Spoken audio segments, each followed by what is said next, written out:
I think technically HDR is very much here now. It's working. It's, you know, it's a reality.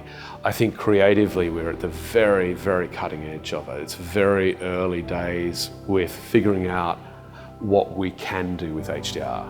And if you think about in terms of the number of colors that can be displayed in an HDR system versus a traditional 8-bit SDR system, 99% of the colors, more than 99% of the colors that you can display in HDR don't exist in SDR.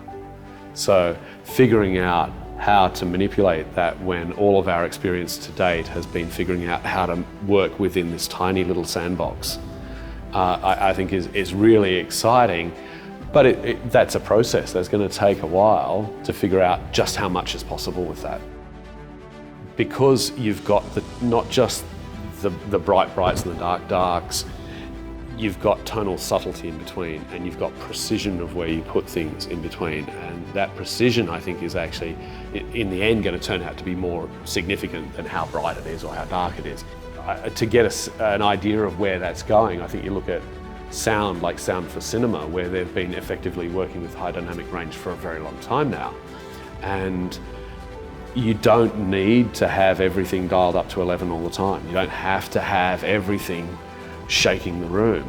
You've got the technical capacity to do that, but it doesn't mean that's a good creative choice all the time. And so films will tend to use that in audio very, very effectively now, where you have quiet scenes that are quiet and the audience has to hang on every word.